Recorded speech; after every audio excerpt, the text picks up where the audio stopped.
What's up, y'all? Welcome to another episode of the All In Podcast. I have a very special guest, y'all, real estate investor, all around entrepreneur. We actually just met, but he added so much value to my life and the people around me. I was like, bro, we need to go do a podcast now. So if you're ready for an episode of jam-packed value, bro, you here at the right episode. Again, at the All In Podcast, we talk about how you go all in on your dreams, specifically tailored to young entrepreneurs. So I got my guy Tez, bro. Yes, sir. How you doing, Thanks for brother? the invite, my brother. It's a Yes, sir. blessing. It's a blessing. Yes, sir. Yes, sir. Like I was saying, this kind of break down to the people who you are and what Absolutely. you do, brother. Absolutely. So I'm Tez Arbertha, right? Born and raised in Oklahoma City. And what I do is I invest in real estate. I do everything I can to monetize my opportunity in front of a seller. So we fix and flip. We hold properties. We do the creative stuff. We do novations. We do wholesale. I also teach people how to go out, get their first deal and scale from there, right? So I have a coaching community of over 1,500 people, and then I have another group of people of about 260 people. So right now I lead a group of about 1,800 people, teaching them how to do the things that I did to change my life. And that's it, man. Solid, bro. How That's you get it. into that? Real estate or coaching? How you get into real estate? Let's start there. Absolutely, bro. So it started almost 9 years ago. So August would be 9 years, all right? So about 8 years now. I started, and the way I got into it, bro, is I was actually selling insurance. Like I was kind of saying there, I was selling insurance for a insurance provider. And what I noticed real quick, when I was around your age, actually, I was 23, 24, and I noticed that me trying to market to people who were simply my age wasn't gonna work. Because most people around that age, they still on their parents' insurance. So I found myself kind of, hey, let me get an insurance policy, let me quote your policy. And it wasn't work. It was really a waste of time. Okay. So I was like, look, let me start marketing to businesses, people who can actually bring me multiple people. And if you in insurance out there or any type of industry, you want to target businesses to bring you business. And what I identified with realtors and real estate specifically, and at the time I didn't know nothing about houses, I didn't own a house, Yeah. but the first agent came to me that I talked to, she's like, yeah, it's actually required to have insurance on your home when you buy it. The lender requires it, hazard insurance. And I'm like, really? She's like, yeah. I'm like, okay.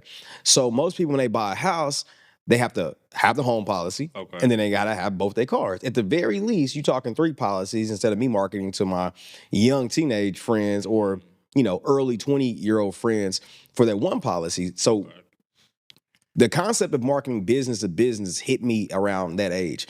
And when I was marketing to an agent, about 6 months in, she was like, "Hey, you should try to go sell homes. Okay. It'd be very powerful if you did that." I had a lot of disbelief, bro. Didn't really believe that I could actually go out and do it. Nobody in my family owned a home at the time. I think I can make it happen. And what happened next is my life changed. Earlier, I kind of alluded to it that I had a girlfriend at the time that was pregnant with my son, my first son. Okay. And I didn't have any insurance. I didn't have, I was all commission. In this home builder, they offered a base salary and commission and health insurance. And that was huge because I'm like, okay, cool. The very least, I know I got a base salary. I'm getting out of this commission only, and I got health insurance. Okay. Well, bro, 2 months into making this big jump, because I did it for my family essentially at the time. Yeah. And I lost my son. She actually ended up having a stillborn. She delivered the baby at 8 months, and it was the most traumatic thing I went to at the time. It changed a lot because I put a lot on the line, and the reason that I did it was no longer there. So I found myself in this dark place, trying to make a decision. I ain't even really passionate about real estate. I really just wanted to make money. You know what I'm saying? That's all I wanted to do. Yeah. So I had a decision to make. I can keep pushing or I can give up. Okay. So, bro, I went crazy. I pressed really hard the first year, and this new home building company, I sold 55 houses, and I went from making like $30,000 a year to the very next year making over $160,000. Oh, shit. So it was a culture shock. I'm 25 years old at the time. Me and the girl split up. It was so traumatic. We couldn't make that work anymore.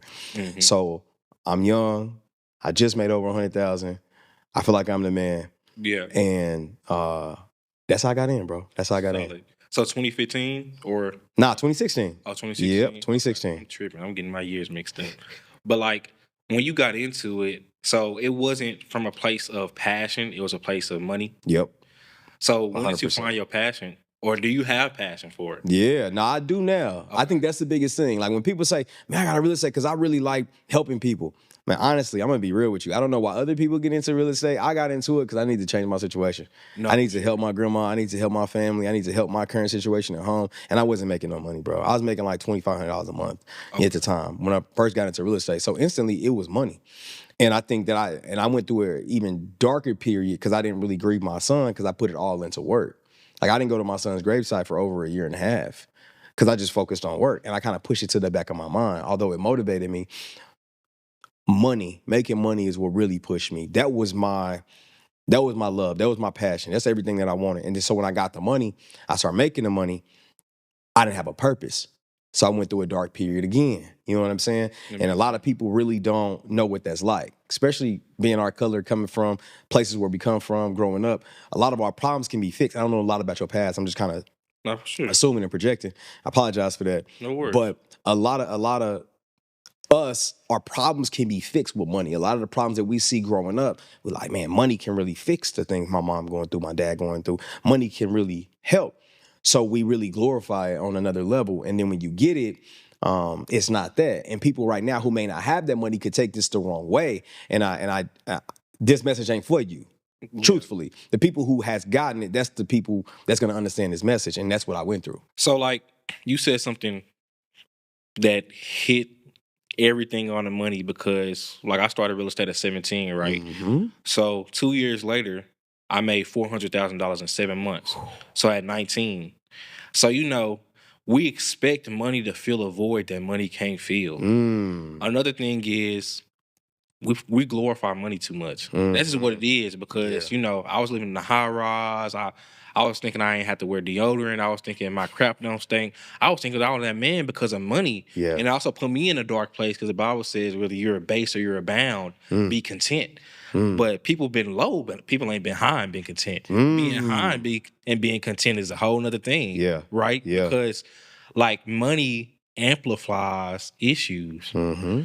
So like from your story, like when you started making the money and you went through like, I know you were saying you was going through dark place. I'm sorry about your son. Like what lessons did you truly learn from the valley that the mountain couldn't teach you? Oof. What lessons did you learn? That's powerful, bro.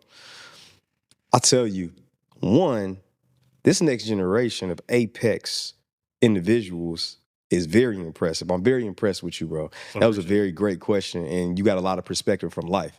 Love that, man. Thank you, bro. But I'll tell you, the lesson that I learned from that specific valley, because I've gone through more valleys, bro, since then, I feel like there's always, opportunities to grow. Absolutely. But I feel like one of the biggest things that I learned then is that money is not as important as I thought it was, although it's a very significant tool that we all need. This ain't that message like, oh, you should just settle for less. No, go for everything you want. I'm still pushing for a lot more money than what I ever made. But it's important to attach money to a purpose and to a mission, right? Whatever that mission is, that mission can't stop with you though, right? If that mission stops with you, that's when it gets kind of dark because then you start getting things you want, the car, the clothes. And then you just like, okay, what else is there? Right? And it's just, so you got to attach money to an impact that's greater than you. And I think that's the biggest lesson that I got from that specific valley is that I needed to attach it to something that was bigger than me. That's solid, bro. Hey, we probably 10 minutes in, the game already dropping. It's crazy. But I know you said you went from like pretty much making $160K. How did you transition into actually your own company? How did that transition work? Absolutely, bro. Yeah. So that first year I had a really, really good year. Okay. That first year, it was 2017 because end of 2016 is when I started, lost my son December 12th of 2016. And I got a quick question just for the audience. So was you still with the home building company? Yes. Okay. Yes. So you made $160K still. That was with them. Okay. Yes. That's when I found out like, I have an ability to sell. Okay. I understand this stuff. I really get this, right? So real estate is really what I was doing. Okay. So I was working for this new home building company. And basically what I did was, how they build these developments out. And then there's like a model home in the community. So people come in, they want to see the houses. So that's what I was doing. So selling new builds and selling like spec homes that were already spec'd out. That's what I did. So that very next year, after having a great year, in January, they asked me if I wanted to be a sales manager. Now you talk to somebody at the time, 26, about to be 27 that year, and I'm like, I wasn't ready to lead nobody. I didn't want responsibility. I wanted money. You know what I'm saying? For sure. So time go on, and then probably like the 4th month into 2018, they were like, hey, they brought me an offer that made sense. Like, hey, we'll guarantee you 6 figures, base salary, like no a gas allowance so you can move around, a car allowance so you can go get whatever car you. Bro, I know it was like they gave me $1,100 a month for a gas allowance and car allowance. So I went and got me a Jeep. You know, that's a lot of money. Like at the time, 2017, that's a lot of money monthly, and that did not include my wage. Like that didn't include what I was making. And then if my team were hitting their bonuses, I got spiffs and bonuses for that. So if they're hitting a bare minimum, so Jalen, if you in a neighborhood, you get 4 sales in a month, which that's like light work. You should definitely get 4 sales, or you getting fired. So really, if you protecting your job, I'm gonna get a bonus every time you get a closing. So that right there, that amplified it too. So I went from making 160 somewhere around like 240 guaranteed, essentially, because they got to hit those numbers, right? Yeah. And the very next position was a $400,000 or more job. At the time, my sales manager that was above me, because they had an area sales manager that managed the neighborhoods, and then you had a division sales manager that was over the entire division, so over me as well. Gotcha. That dude was making like 450, 470. That guy was very unhappy with the workload, although he was making a lot of money too. Okay. He was a white guy's name was Kevin, and Kevin ended up telling me about wholesaling. And I thought he was trying to knock me off my path. I was like, nah, bruh. Where I come from, opportunities like this don't come along. You know what I'm saying? Yeah. And now I'm providing for my grandma. I'm helping my older brother. I'm helping my mom. I'm helping my little brother. I'm helping more people. It's bigger than me now. You know what I mean? I got a lot riding on this. I'm the person in my family who essentially made it out. So I got to help provide. And my overhead at the time was very low, like very low. So I was able to help my grandma a lot. So for me to go bet it on something else that was like wholesaling, bro, it took me a long time to even wrap my head around it. But then I started listening to this podcast from this guy named Sean Terry, the Flip to Freedom podcast, right?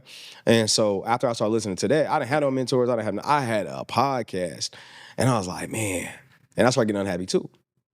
I started like really somehow, bro, like not appreciating the money no more. Yeah. It was more so about time freedom for me. You know what I'm saying? So I was like, I didn't understand that. I wrestled with that for like 8 months. Like, what is this? Yeah. Then I started reading books. And the first book that I read was The 4-Hour Work Week by Tim Ferriss. Okay? That book changed my life. And after reading that book and everything, bro, and learning about wholesaling, I'm like, okay, I got to try to build something for myself.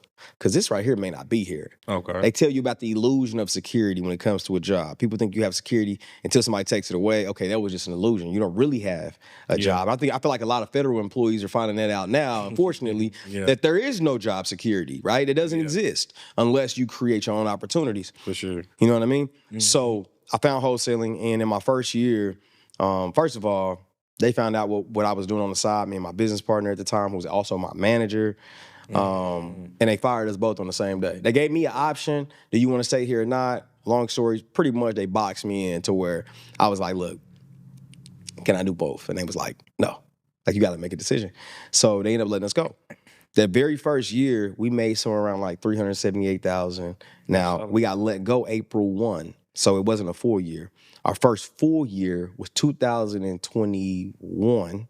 Okay. Yeah, 2019 they let us go. 2020 was our first full year. 2020.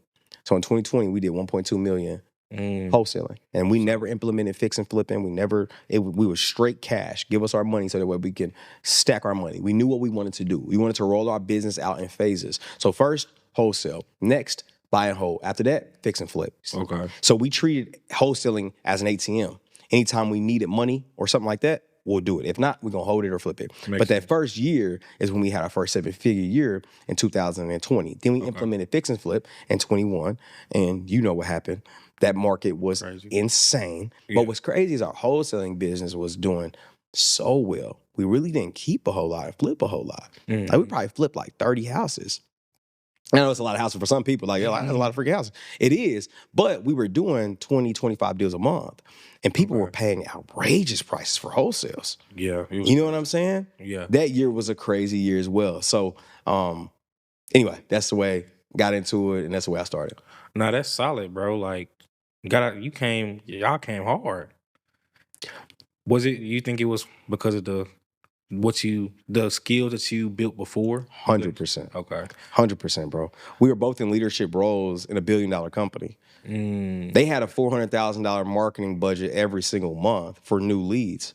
And our job was to spend it. Yeah, bro. If we spent $300,000, our owners like, why didn't y'all spend it under 100,000? Because they know what their money's going to do in the marketplace as long as we spin it correctly. You know what I'm saying? And the sales are there, so they marketing. So we planned with that budget, and we were able to beta test the amount of impressions it took for someone to make a decision to do business with us. There's a movie with Will Smith in it that's called what is that? Focus. Have you seen the movie Focus? No, I haven't. Okay. I know what I'm watching tonight, though.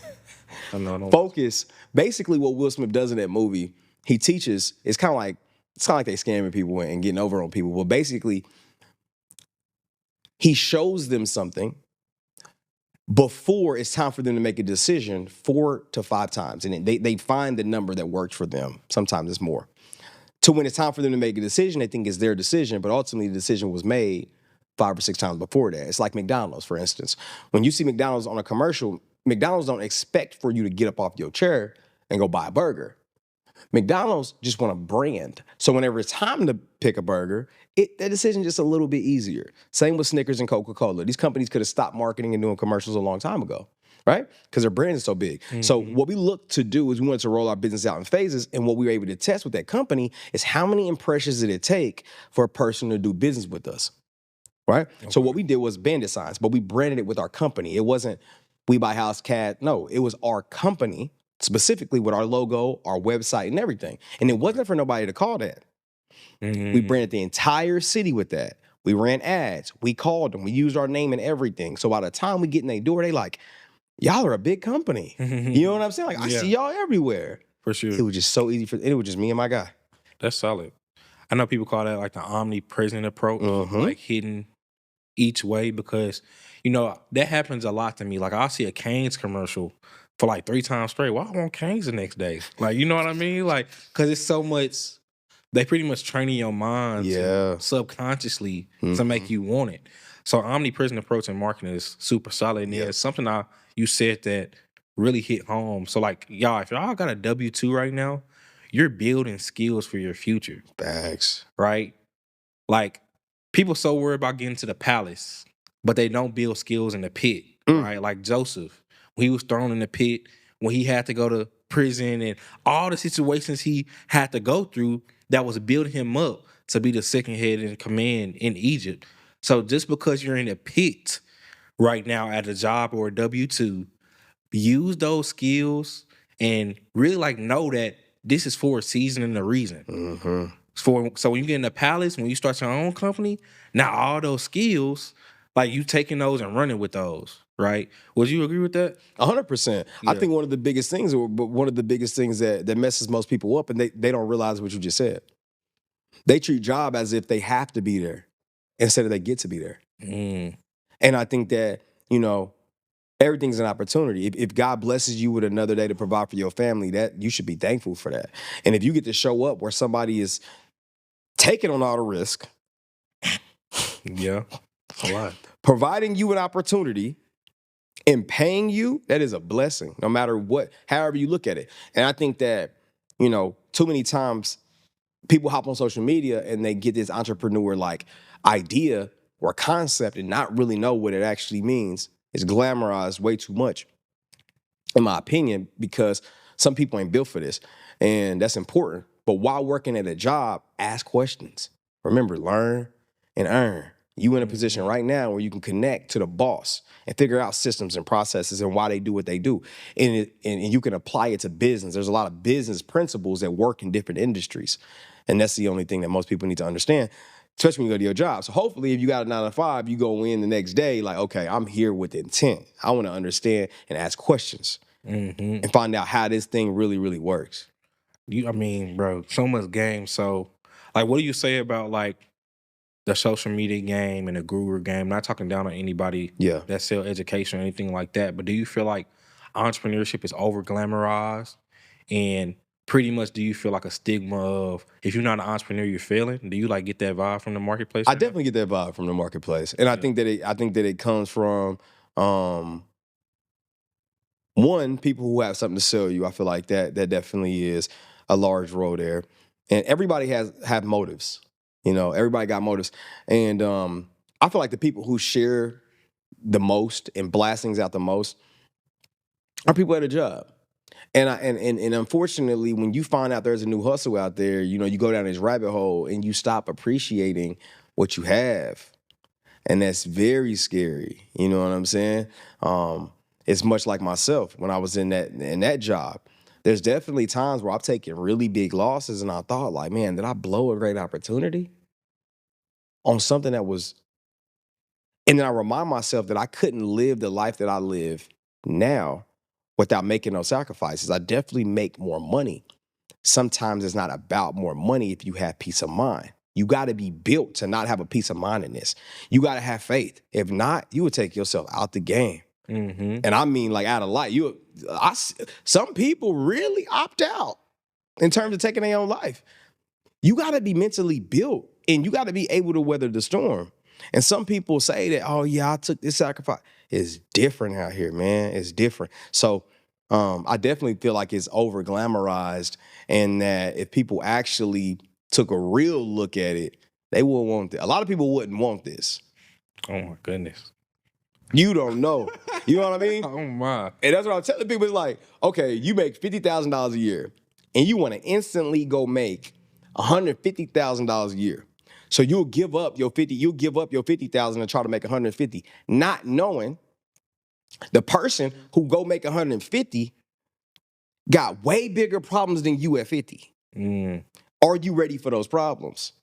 If you not, and you don't even know what they are, then you really should take advantage and be comfortable with your 50 and just invest the money that you're spending on things that are miscellaneous and let your money make money for you while you also make money. You know what I'm saying? Why would you trade earned income to go earn income? Preach. And they don't even understand. It's like, people, I want to quit my job. I make $50,000 a year and I want to go wholesale. You finna go make $40,000 a year and work way harder wholesaling. You training earned income for earned income. Take your W-2 income and turn it into passive income by investing your money. It's not a bad strategy. It ain't nothing wrong with going slow. You ain't got to go do the stuff that people do. And I feel like that's so crazy. And so many people don't have financial education. Because when you look at like the most successful people, let's say Warren Buffett. Okay. So there's a book out there that's called The Psychology of Money. Have you read it? No, I've heard about it though. Okay. Yeah. Warren Buffett focused on being 22% better year over year. That's it. Now, he started at age 10. So compounding interest, right? If you don't know the power of compounding interest, it's insane. But if he started at 10 years old, he's going to be richer than you when he turned 20. What a lot of us try to do is we want to go from 50,000 to 100,000 in the next year, and we take uncalculated risks. I'm just going to burn the ships. I'm going to do all I can. You trying to improve 100% in 1 year. Do you know how tough that is? Focus on just getting 22% better year over year and watch where you be 10 years from now. If you focus on 20% better, bro, you will be somewhere crazy in 10 years because of compounding interest. I'm not marginalizing you. What I'm saying is, don't take unnecessary risks or uncalculated risks to risk what you have for what you don't need, right? Never risk what you have for what you don't need, okay? Instead, focus on what you need and have, if that makes sense. So many times we focus on the things that are outside of our reach, and we risk what we actually have. And it leaves so many of us in effed up situations, bro. Bro, you preaching. Because we're so worried about what we don't have, because like we were saying earlier, the brain and the image that we see every day looking at social media. Because to your point, financial education, you can go out and make 150 wholesale, but let's talk about profit. You know, how much you spend on marketing, how much you have to pay, how much.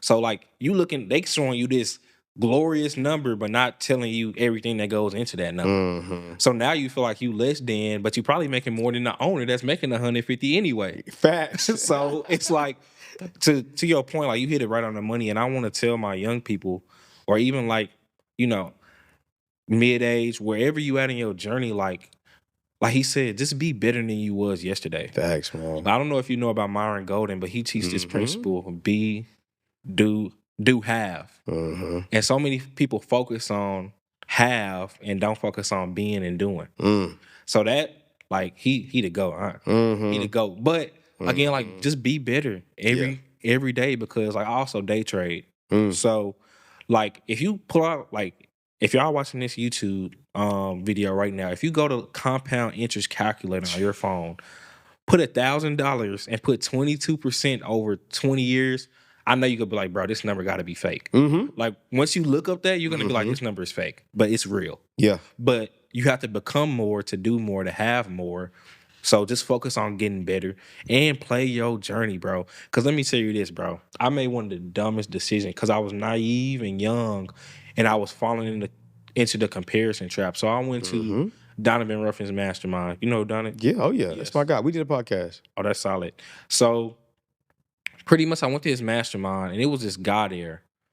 He was like younger than me, and he was making like $500K a month. Mm. So usually when I come in rooms, like at that time, like I was super young and we was easily doing over 6 figures a month. Mhm. Like I'm the guy that was like, oh my God, you're a killer. Mhm. So I started feeling less than because it was somebody younger who was making more money than me. Mm. But that's so naive and that's so counterintuitive. And guess what happened, bro? So this was 2022.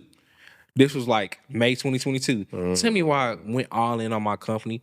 I had $1 million in equity in my rental portfolio. I sold it to invest in my company at the wrong time because I'm trying to be like other people, not being myself. Mhm. And that was one of the most needed and consequential lessons I ever did, because he who compares himself among themselves are not wise. Mm. Why are you comparing yourself to somebody who you don't even know their story? Guess what his story was? I forgot his name, but he's a super solid killer in the real estate wholesaling space. But his dad was like a multimillionaire. My dad ain't even a multimillionaire. His dad funded him. So I'm worried about what I can see, but I'm not seeing the whole truth. Yeah, man. And I'm putting myself in unnecessary risks and unnecessary situations because I'm worried about comparing myself to other people. And that, but you know, like I was saying earlier, wisdom is worth more than gold. Because I'm glad I learned that lesson then, to where when God give me more, I ain't worried about what nobody doing. I'm just playing my game. Thanks, And bro.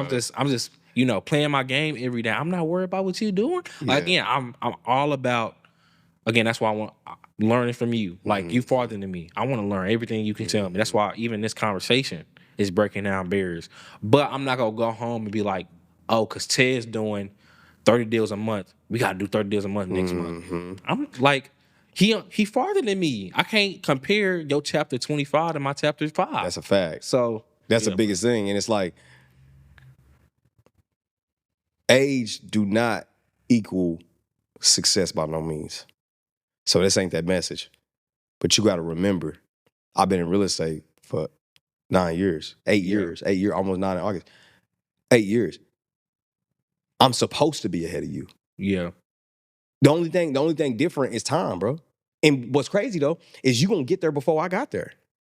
Yeah. You gonna have the things that I have or more before you reach my age. That's the way it's supposed to. You feel what I'm saying? Mhm. So it's like it ain't gonna. You ain't the same pitfalls that I took. You took those lumps earlier in your life. You know. So I think that's something beautiful. But at the same time, you can have 1 year and lap me. Mhm. But it's like, what does that even? What does that mean? You know what I mean? Like truly, what does that mean? And I think that one of the biggest things is like, oftentimes we get into this comparison game, and that's just the enemy working, you know? And as you can see, it could lead you to a place that could hurt you. Awesome. You know what I mean? Yeah. Sin leads to death, Yep. destruction, Yep. right? So it's not even of God for you to compare yourself to other people. And I don't think that that's something that I've mastered that I'm coaching you on. That's something I'm speaking to myself and looking in the mirror by saying, I've been there. Yeah. I've taken unnecessary gambles trying to compete without knowing the real story behind somebody. You know what I mean? Without really knowing what's going on, our dynamics are different. And even if they were the same, it doesn't matter. Yeah. All I got to do is keep putting time in and focus on my journey and getting 22% better. That book changed my life. I'm like, wow, compounding interest. That's what it's about. It's like anything above 22% is cake. I'm not saying I won't push for it, but I'm not going to take unnecessary risks to have that result. Absolutely. You know what I'm saying? Yeah. And it's crazy, bro. Like, you saying everything. Guess why? I think like a year or two later, bro, like he went bankrupt. So I'm chasing somebody who on their way to bankruptcy by comparison. Like, it's crazy. Like you said, that's just the enemy. Because, like, bro, I was saying at 21, bro, I was a millionaire, based on equity and liquidity. But because I'm trying to compare myself, and when I come in rooms, I gotta talk the most and do the most deals and have the biggest assignment fees. You ain't gotta do that. This ain't no pissing contest. Like, and then another thing I learned, the people at the top collaborate and the people at the bottom compete. So I should have probably just been collaborating. Like, hey, bro, let me come to your office. Let me get some game. Like, even if it takes me 10 years or, wherever. And then the thing is, what's even worse, Tez, bro, my goal wasn't even to build a wholesale company, like super big. So I'm trying to compare and build something that not even align with my vision because I'm so worried about what somebody else got. Be content with what you got. Do not worry about what nobody else got. You do not know the whole story. You do not know what they going through. Like, bro, it's crazy. So I'm just so grateful, and you hit it right on the money, bro. Like, do not compare, do not compete. It ain't. That's powerful. It ain't worth it, bro. That's powerful. That's powerful. What do you think? So, I know you asked me a question. I want to ask you something, bro. No, absolutely. Just for the sake of it. And anybody out there who could be wondering. So you said, hey, Tez, what did you learn in that pitfall? What do you think that you learned going through that? Great question. So I learned not to compare. Yeah. Play my own game and run my race. Because you worry about what the next man doing, but you don't know, again, who he's became. You don't know what he sacrificed. You don't know what he went through. You don't know what valleys he been through to go to that mountain that you're trying to go through. It also pushed me closer to God, bro, because being as successful as I was, like, being that successful and so young, it's like you get cocky. You get very, very cocky and very, very arrogant. And people was also telling me, like, bro, you changing. Like, and so they say the money changed you. That could be, and people always be like, yeah, it changed me. Yeah, I can't wear the same clothes that I was wearing. It changed me. But get that cockiness off you, that arrogance, because I used to give God a lot of glory when I first started. But then my whole perspective changed because it's like money can also put you in a situation where you feel like you don't need God. And that's one of the worst places to be, because the worst place to be is when you got a problem money can't fix. That's the worst place to be because money fix a lot of problems, but it can't fix every single problem. We know that from life. That's a fact. So it also just taught me, like, be humble and knowing my source. My source is God. Money is a resource. Everything else is a resource. So when I start using the resource as a source, now I'm all mixed up. Now I'm double-minded. Now I'm unstable in all my ways. Now I'm not even aligning my purpose that God has given me because I'm all over the place. Facts. So that it taught me a lot, and it taught me again. I'm glad though that happened, because I feel like God had to show me then, because I was going down a spiral, and, like, just being transparent, like, I was struggling with marijuana addiction at the time, and not saying that's anything wrong for people who do it. I think biblically it's wrong, but that wasn't where God wanted me to be. My purpose was higher than that. So I fell into a lot of unnecessary addictions because my resource is not my source. And once you mix that up, bro, again, I'm young, but I got so many life experiences. Like, you got to keep God in his place. Because when you don't, bro, everything crumble. The foundation of money can be shaken. The foundation of relationship can be shaken. The foundation of Anything, bro, can be Yeah. shaken, but God, He is unshakable. He is unchanging. His word will never change. His promises, you can bet on it. Like as how we sit in this chair and we know we ain't gonna fall. That's how we can be with God. But Yeah. if this money, we about to fall every time, and it can feel like it. Yeah. That leg wiggling with that money, it's gonna Yeah. fall eventually. So yeah, bro, I know that was long winded, Nah, but yeah. that's pretty much what I learned from that valley. And again, I'm so grateful. I'm so Yeah. grateful that God had I to do feel like, bro, all of those, man, from weed to money to uh uh sex to it. Yeah. all these things, I feel like all of them are counterfeit. They're counterfeit of the spirit that you actually feel and when you in alignment with God. I feel like it's a counterfeit. It's an emotion and a feeling that can't replace it. And that's why it ends.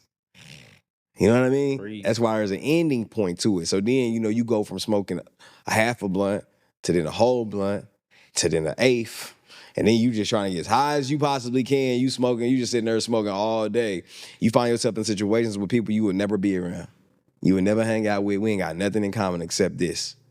And this ain't even, so you remove that, you get to see who your friends are. Same with women. You get to realize what women is actually for you if you remove casual sex. And it's just, once you put God, like you said, in that driver's seat, everything else becomes very simple. No. Decision making. I say very simple.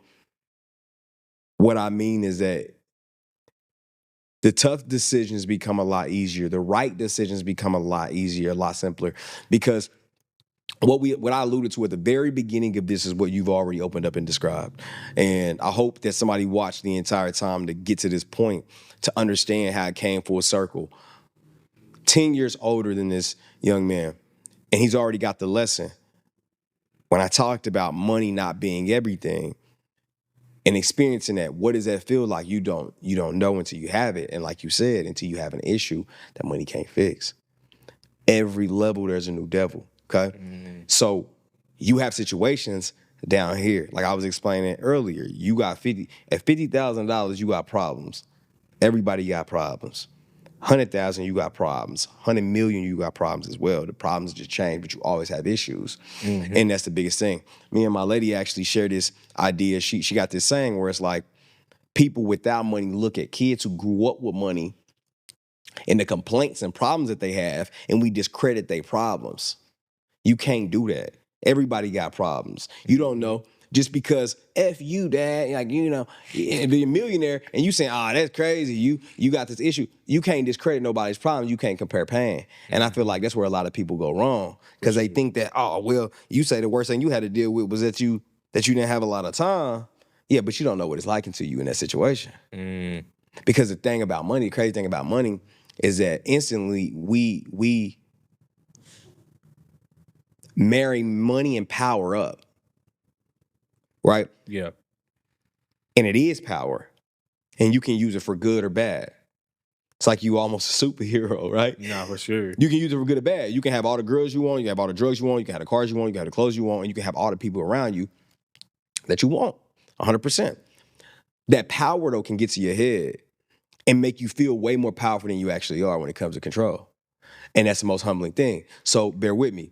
The scary thing about money and power is that when it's situations that we can't control and we can't use money to fix it, we feel so powerless because we did everything to have it.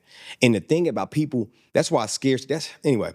But the thing about people with a whole lot of money, when they can't use it, that's when they really lose it or feel powerless or whatever. So it's really important to attach that drive to something bigger than you, like we talked about. But I think it's beautiful what you described. No, So for many sure. people won't catch that lesson unless you break it down with a real life scenario. No, that's solid.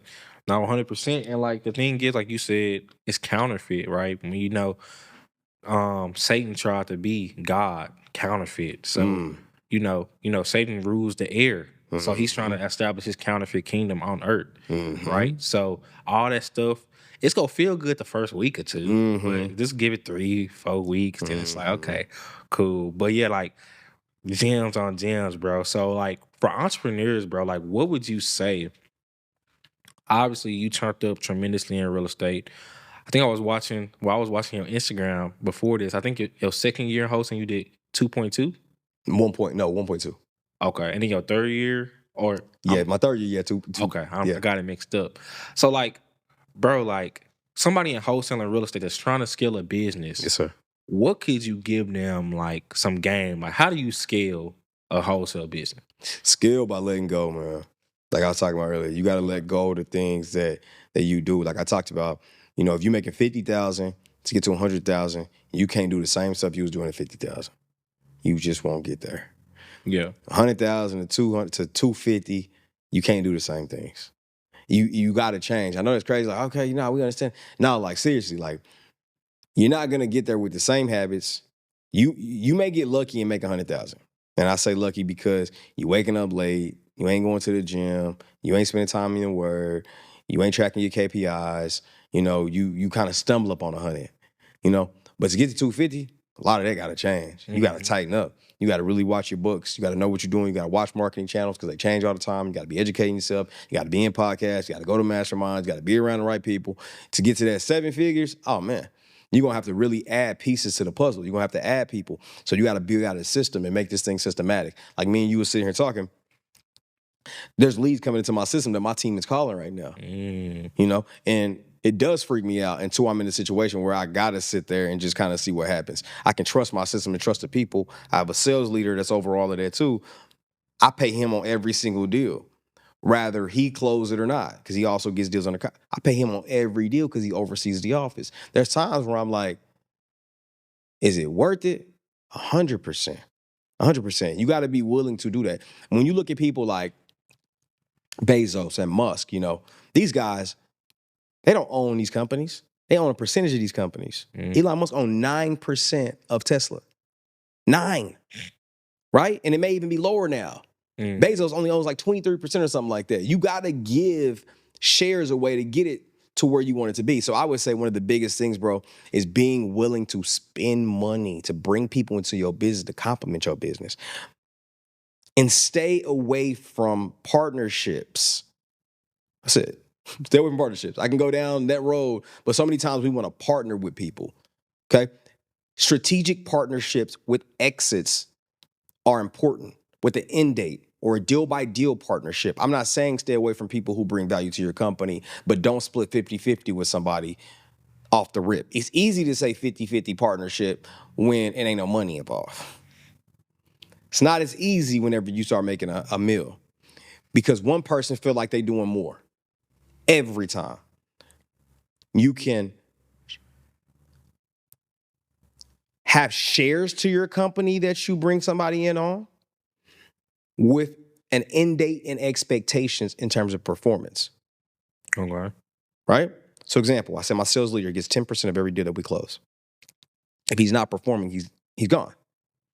Truthfully, right? Because it's a position, it's not ownership. Yeah. Right? So there's expectations tied to the percentage that he makes. Also, if I want to bring somebody in and give them a 20% share, that doesn't work in a wholesale business. It doesn't make sense in an investment company, personally, when it comes to this model. So if you want to do that, I would say it's deal by deal. What value do you bring, Jalen, to my company? Well, Tez, I can provide you with leads. Awesome. Well, when that deal closes, you get a percentage. There's no reason for everything to be shared.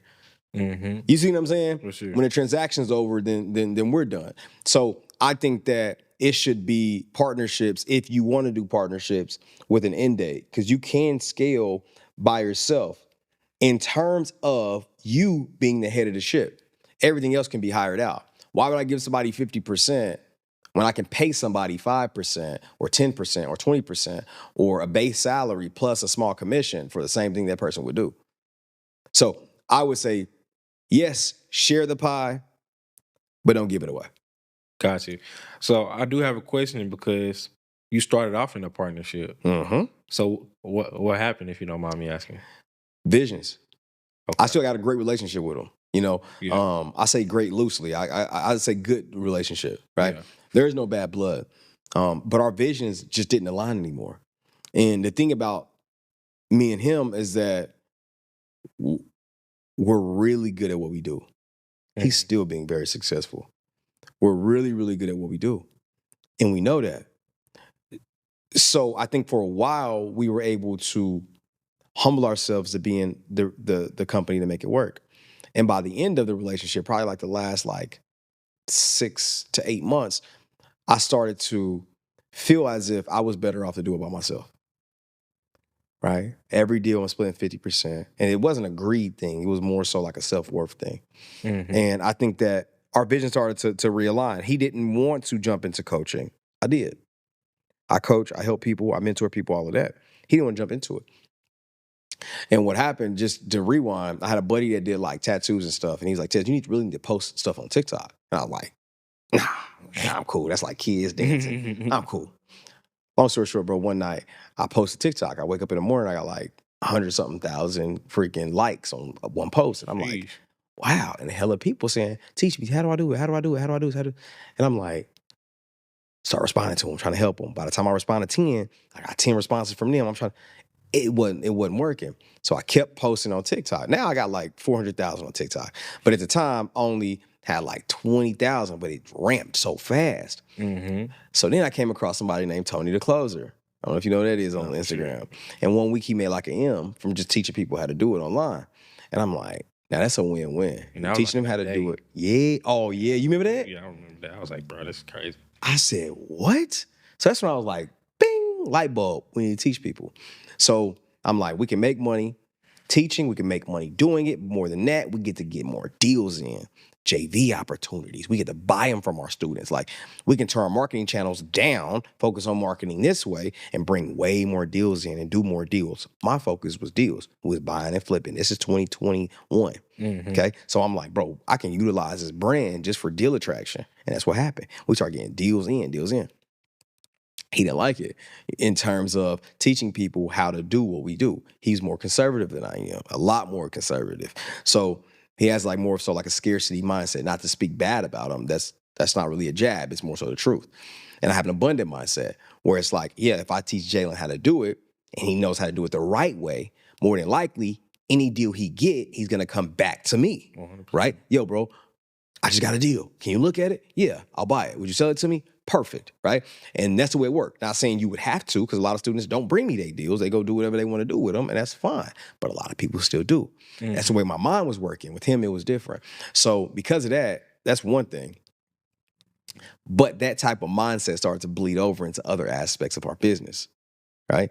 So that's really what happened. I feel like our visions just split. So if I could go back, I wouldn't take the partnership back, because it provided a lot of value for me. I would more so have an exit date. Let's reconvene of the percentages that we get after 24 months, right? Or after 12 months, or after 36 months. Like, let's have an expectation. So if we get to 24 months, hey, bro, it's been a good run. I actually don't want to renew our agreement, right? No, for sure. That's what I think. That's solid. So you got 400K on TikTok, bro. I'm actually trying to grow my brand. So this for the audience and me. Like, what branding tips can you give somebody that's really trying to, grow their audience or attract their audience?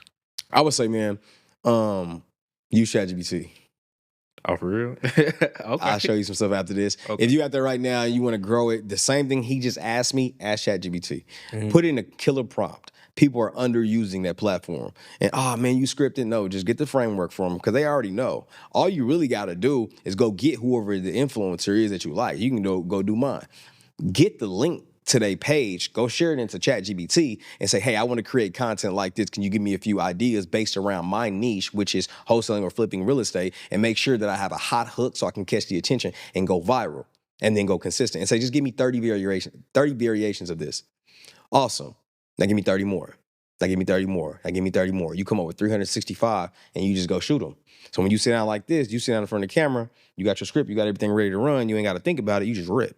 And then go do it in different backgrounds, watch what happens. It's going to pop. Jeez, that's some game. AI for content, that's some game. You ain't got to do, it ain't hard, it ain't, you know what I'm saying? It's figured out now. Nah, you just got to go run the play. That's solid. So, with your flip, so coaching, but before you start coaching, you was flipping, right? Yep. So how did that go? Like, tell me about that journey. Like, how did it start? How did you get into it? I know you say you're rolling your business out in phases. Yeah. So when you got to that phase, like, how did you start fixing flipping? Or for the audience, how can they start fixing flipping it? Or what was your journey in it? Absolutely, bro. So to answer the first piece, how I started is I just tried it. Like how you talked about earlier, I was like, man, I'm just gonna give this a shot because we knew based on all the numbers that we ran what a good deal was. Yeah. So we were just in a position financially where we were like, okay, if you don't pay this, if y'all don't pay this, we gonna keep it. We're gonna keep it ourselves. You know what I'm saying? So I got to a point to where deals were coming in and we were like, okay, we want to make X amount on this deal. If we don't, we're gonna go ahead and just flip it ourselves. So that's the way I did it. And then we developed some really, really good relationships with private money people, and we just kept going. Solid. So I know we was talking earlier. Well, let me ask. Do you like flipping or wholesaling more? Which one would you choose? Novations. Novations? Novations. Break that down for the audience. Like what is a novation? Just break it down to me like I don't know. I'm new to real estate. I got it. Yeah. So a novation, I like to call it my retail buyers program when I'm talking to my sellers. So this is our retail buyers program. But essentially what it means is there, you know, with a wholesale, your end buyer is a cash buyer. Somebody looking to fix and flip the property just like we do, or hold it as rental property. They need it at a deep discount. Okay. A novation is different. These are properties that need little to no work that you can list on the market with an agent or go broker list that you guys put me on game with earlier, which is fire. And you basically list it on the open market and allow for a real estate agent to bring you a retail buyer. Mm-hmm. Retail buyers typically are looking to pay more for the property. Not looking to pay more, but they're going to pay more based on the motivation and emotion. Investors, a lot of times we marry the numbers, we don't marry the house. Mm-hmm. These people, they marry the house and they're going to get a max approval and come spend a max approval. So it's basically like being able to list a wholesale for sale to somebody who want to live in a house. So you can get the profit of a flip without the risk. Exactly. That's solid. And I don't have to worry about the FHA guideline. I don't have to worry about these different nuances that go on the flip. No, definitely. So I'm gonna just, again, I know we said don't compare, but I feel like business you can't compare a little bit. So do you like coaching, or do you prefer the operations more? That's I have a passion for speaking and talking and helping people, bro. Okay. That really is my passion. I love it. I like being able to share experiences because there's so many people out here that do not have the knowledge they portray.